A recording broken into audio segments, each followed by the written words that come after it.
Good afternoon. I'm Angie from Select Villas of Moraira, and I'm here with Daniel Herranz from DH Tax and Accounting, who specialise in providing legal and tax advice. So today we're here to discuss, Daniel, and answer your questions on inheritance tax, some general property tax, and some recent changes to the Golden Visa. So firstly, thank you very much for your time. Thank you for having Daniel. me. Thank you. So before we go through and answer the questions that our clients have put to us, Daniel, can you start by giving us just a very general overview of the new inheritance tax law, when it came about and why? Yes, of course. Inheritance tax is ruled by the regions. What I mean is that it's not a national tax, it's a regional tax. So then every region has a different inheritance tax. So then we had regional elections in May 2023, last year. When the new regional government came into force, this was on the 28th of May 23, first thing they did is to change the inheritance tax rule. So then that's the key date. The inheritance tax change in the Valencian region. We'll explain further what happens with overseas access or so on the 28th of May. And as we'll see, it's been reduced drastically between family. Not if it goes to a third party or not family, but between family it's been reduced a lot. Okay. So in terms of that, you've mentioned that the inheritance tax is ruled by regions. So for our clients, does it depend on where the property is based? So does the location matter of where their property is in terms of inheritance tax? Correct. If there's a property in the Valencian region, which is Castellón, Valencia and Alicante province, if the owner of that property passes away and the property is transferred to someone else, that transfer is subject to Valencian inheritance tax, even if the beneficiary is non-resident in Spain. So then, Valencian property is Valencian inheritance tax. Wonderful, thank you for clarifying that one. And another question is the inheritance tax just based on the property, or does it include all inheritances? It includes everything, the whole estate. Right. The thing is, let's explain something. Let's say that someone has a property in the Valencian region.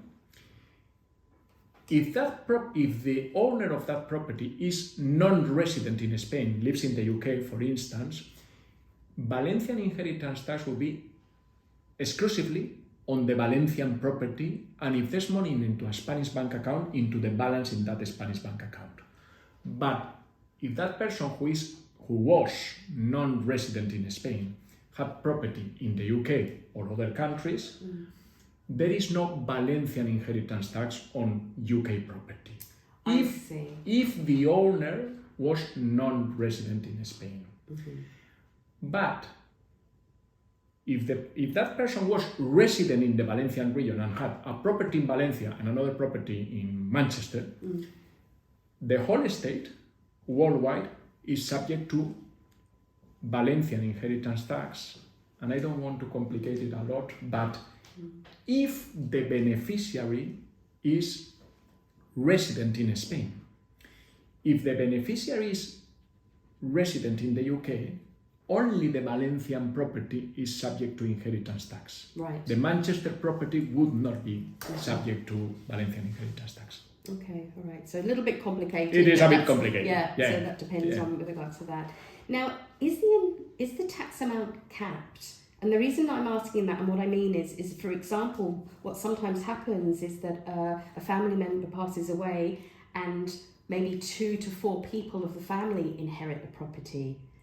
So is the tax amount capped per person, or is it just on a value of a property? Are you able to explain that? Yeah, of course. It is capped. Let's see. First, the value of the estate. The value is the property value. And this is something important. For inheritance tax purposes, the property value is not the market value.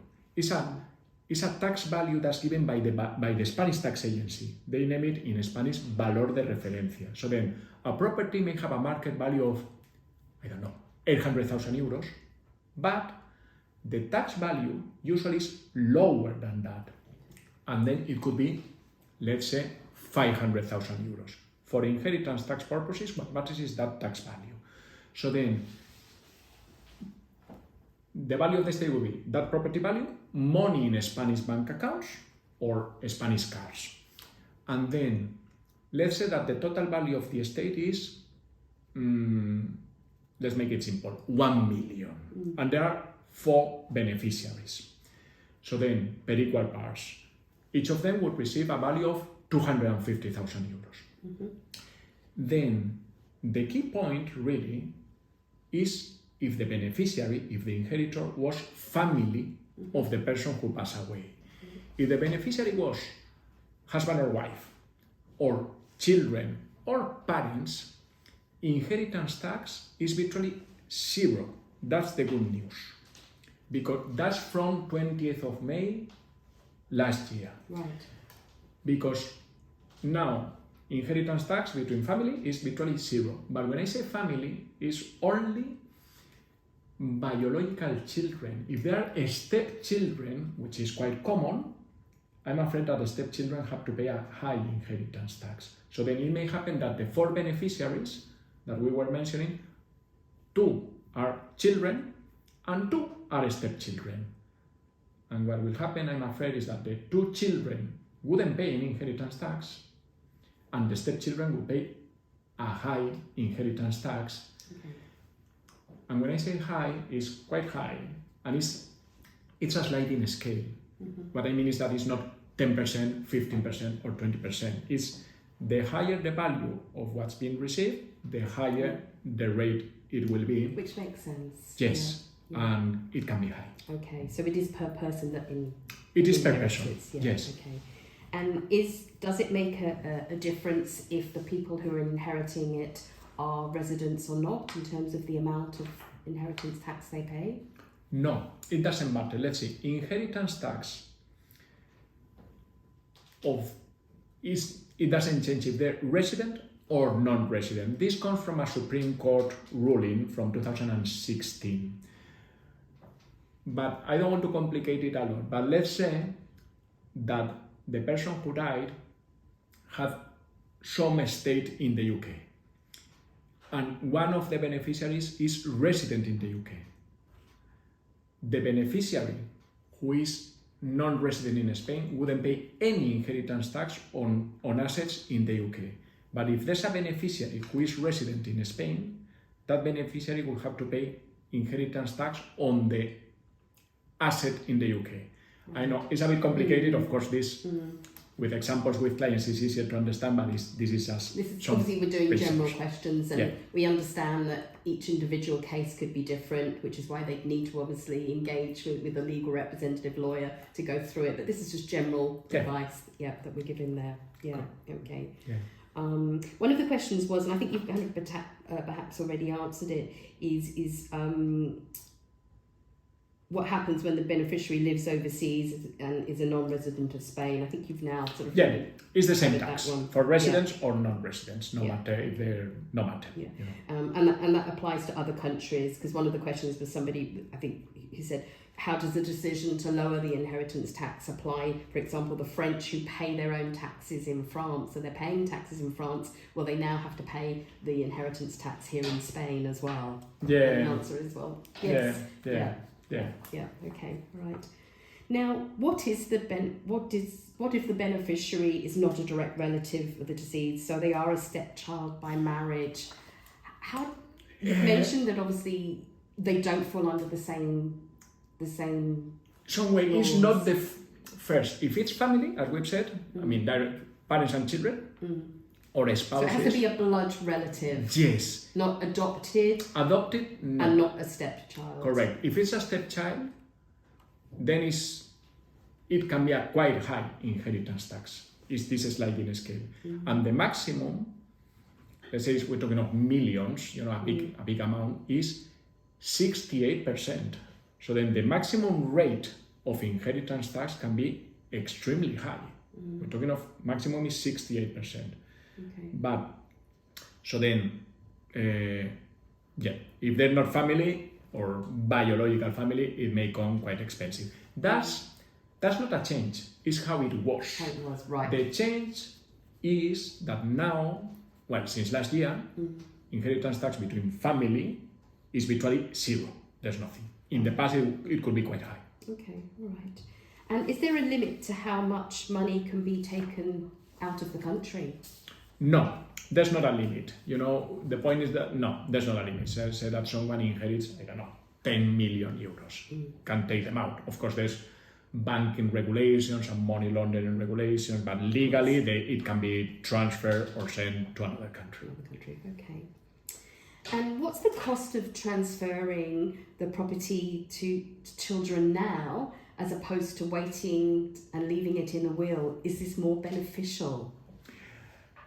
Let's see, the cost for the inheritance will be notary fees, land registry fees to register the property into the name of the new owner, lawyer fees, if there's a lawyer coordinating everything, and taxes.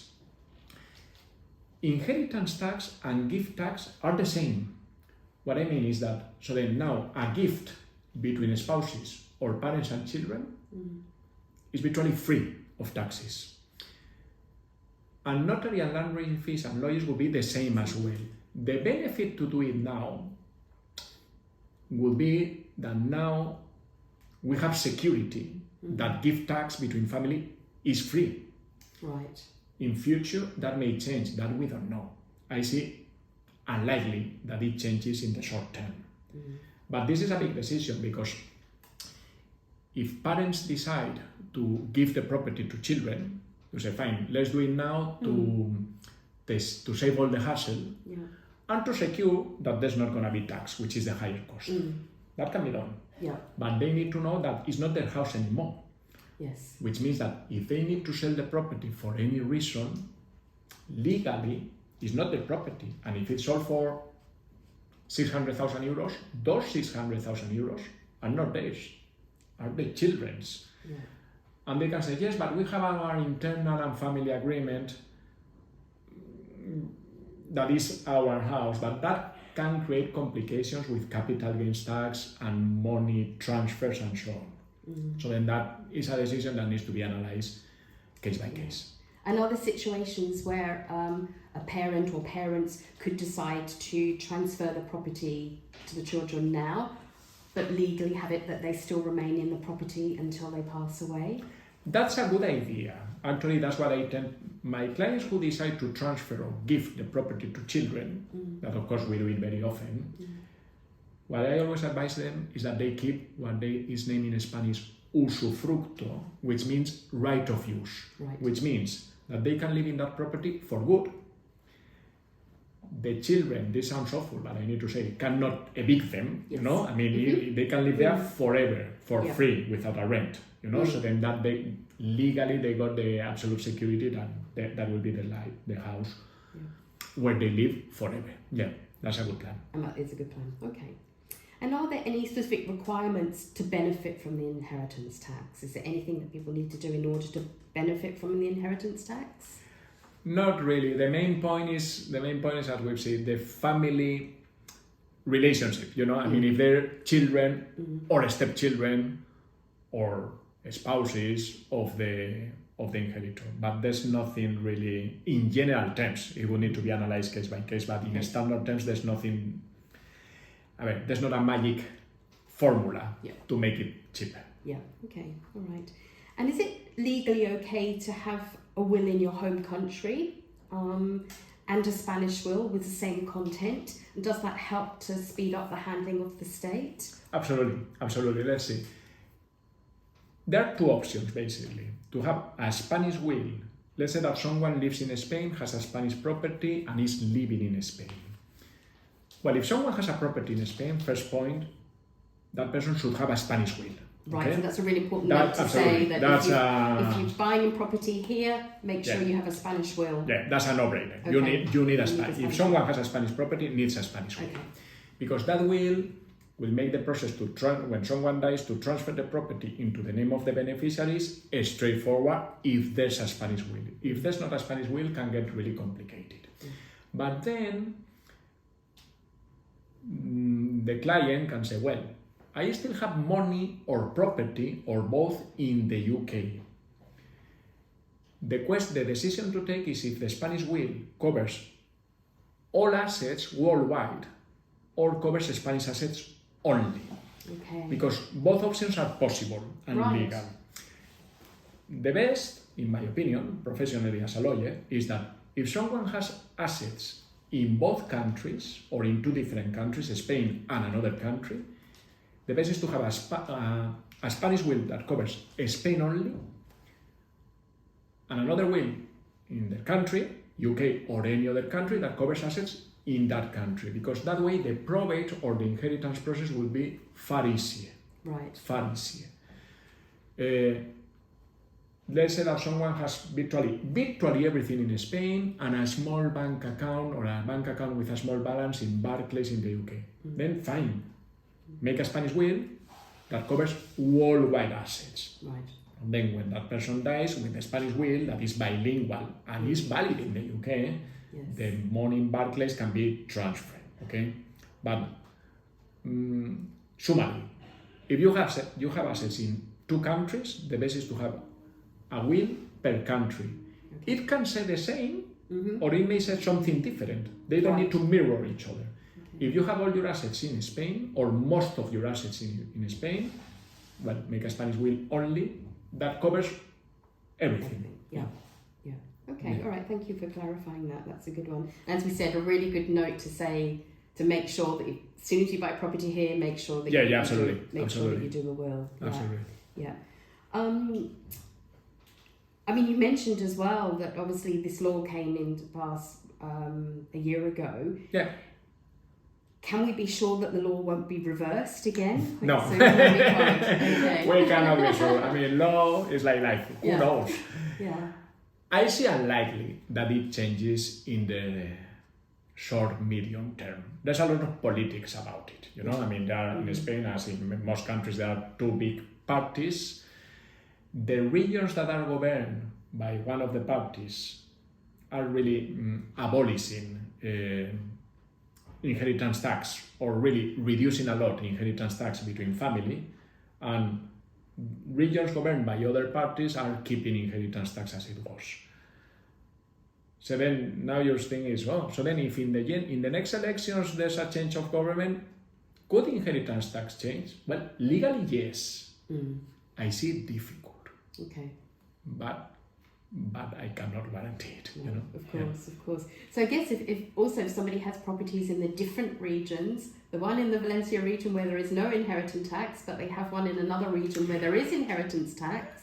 Yeah, then correct.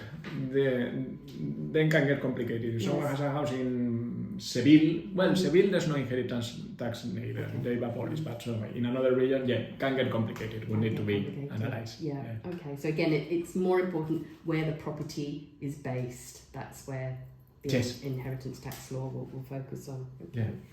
What are the basic steps that a beneficiary should take regarding tax matters once their family member has deceased? Yeah. A beneficiary first needs to look for a lawyer to assist them in the process, needs to get an NIE, okay? Because in order to accept the inheritance, they need to have an NIE. Okay?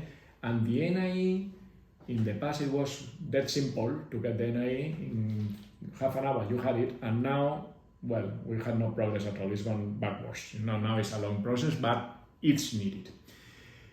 Very often the beneficiary doesn't live in Spain and doesn't have the time to be in Spain a long time to do paperwork. Then they should find a lawyer. The idea is that they give power of attorney to this lawyer to obtain the NIE and to accept the inheritance. That way, in one trip to Spain, the legal paperwork they have it. But some way, until the NIE is issued, they cannot accept the inheritance. Okay. And can you clarify that it's really important that they must have a Spanish lawyer, not say, I've already got a lawyer for the UK that will handle this for me. No, we need to be a Spanish lawyer. Because it's Spanish regulations, Spanish property, we need to be a Spanish lawyer. Okay. Yeah. And does a Spanish lawyer ideally come from that region? Yeah, absolutely. Let's see, if the property or the assets are in this area, it should be a local lawyer. Doesn't need to be from Benissa, could be, but from the region. From the region, not an online lawyer from Barcelona or Madrid. Yes, it needs to be from that region. Okay, thank you for clarifying that. So I think we've covered all of the things that we needed to with regards to the inheritance tax. Is there anything you think we've missed that we haven't been covered in the questions that might be important for our clients to know about the inheritance tax? No, let me think. We covered basically everything. Had some really good questions. Yeah, very good questions. Yeah, you've done a great work. No, it's covered. It is covered. So obviously that's a hot topic, but there's been another hot topic that has just recently come up. So are you able to please advise on what's happening with the golden visa? What is the impact you see on these changes, and also what happens if you're already on this visa? Yeah, let's see. First of all, I don't work in golden visa applications, so then I cannot give a detailed answer. But to give some reply, 2 or 3 weeks ago, the Spanish president announced that golden visas were gonna stop. The actual regulation has not been approved yet, so then it's not in writing yet, but it's gonna happen. What I mean is that it hasn't passed the process through the parliament and the all the procedure that is needed. But we can take it as a fact that it's gonna happen. The purpose, because they announced it, is to kind of try to slow down or stop the increase in the property market, because prices are going up quite a lot. They said that one of the reasons is the golden visa, especially in some areas. Obviously it's not the same Moraira than inland Spain. Okay, it's different, but that's the political purpose. So then, it's gonna happen. It's not approved yet, but it's gonna be approved soon. I mean, in writing. So what happens for those applications then that are already in the process? There's a legal principle, which is that new measurements cannot have a retrospective effect. So then, according to that legal principle, if someone has started the process to obtain the golden visa, complying with the requirements that were valid when they started the process, that should be respected or honored. And the legal principle is that it should be fine. But let's say that finally the new regulations are approved, I don't know, on the 1st of June. From the 1st of June, it won't be possible to put in an application. To put an application. So then, I'm using the legal principle. That's what should happen, really. Okay, all right. And if you're already on the golden visa and this change does pass through, saying no more golden visas, is there an impact for those that are already on a golden visa? No, it's the same principle. If someone has it, that's respected.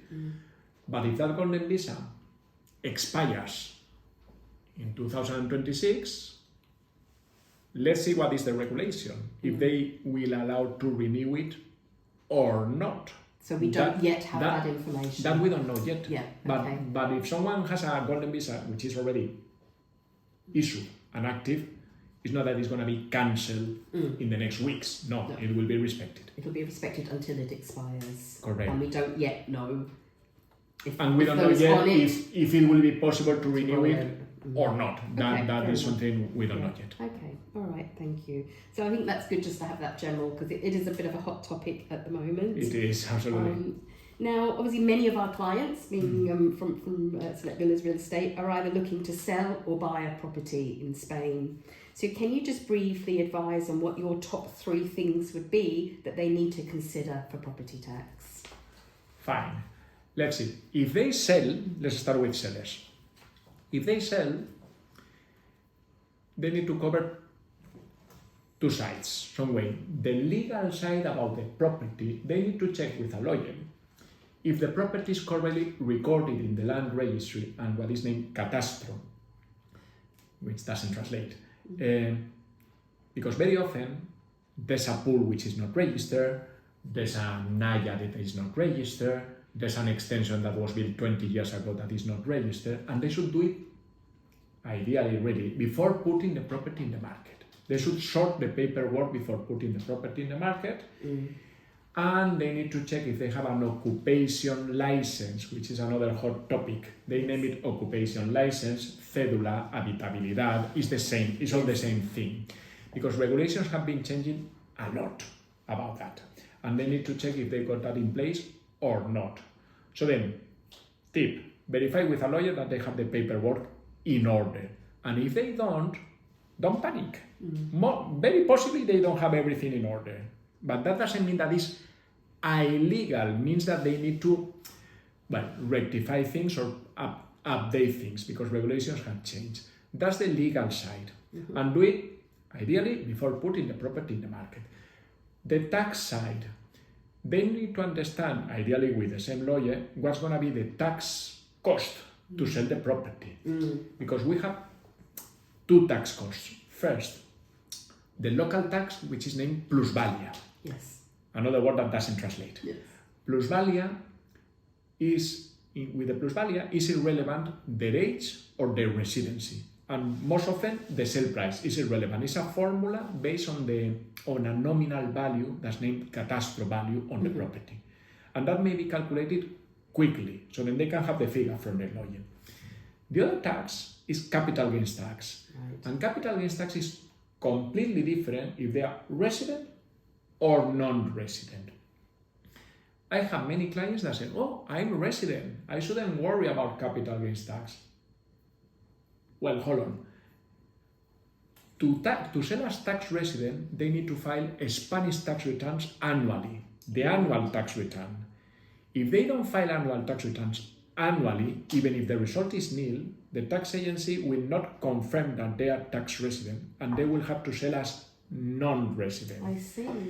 So then, I have clients that maybe they live on their savings or they have a small pension and say, no, I don't need to file tax return because the result will be nil. Never mind. If you are a resident, big tip, you need to file annual tax returns every year.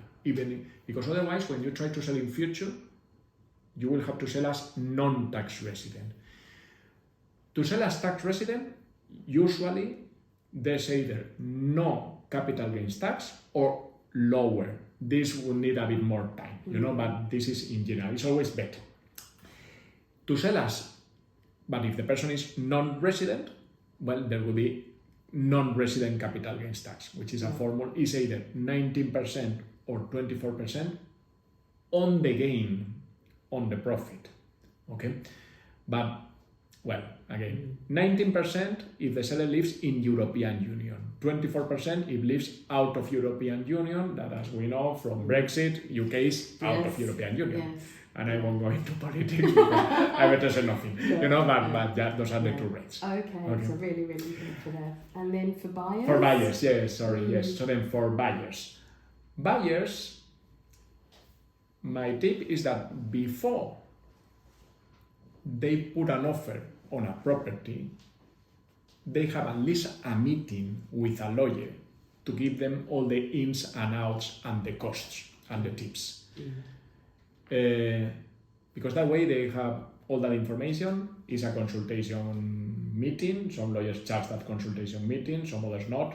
I do, but they consult because it's time and advice. But it's a good, because very often you say, well, I've gone on the internet and I've been 200 hours on the internet looking for in blogs, which is fine, but sometimes there are misinterpretations or confusion. So then my advice would be that they have an online meeting or a meeting with a lawyer to give them all the tips, the advice, and that they have the information. And something not so common, but maybe if it's rustic land, it's possible to buy rustic land. It's not that it's not possible, but the searches and the check-ins with town hall, land registry and so on are more complex. So then if they plan to buy in rustic land, the searches are especially important, okay? And they need to know, they'll find this on the internet, but that the cost of the purchase is the price, the tax, and the legal fees. I mean, notary, lawyer, land registry. So then the standard is 12, 13% on top of the price. What I mean is the tax is 10%, and then you have the other cost. So then when they budget, they need to be on the safer side, that they budget at least 13% on top of the price. And that will be fine to cover everything. Yeah. Okay. All right.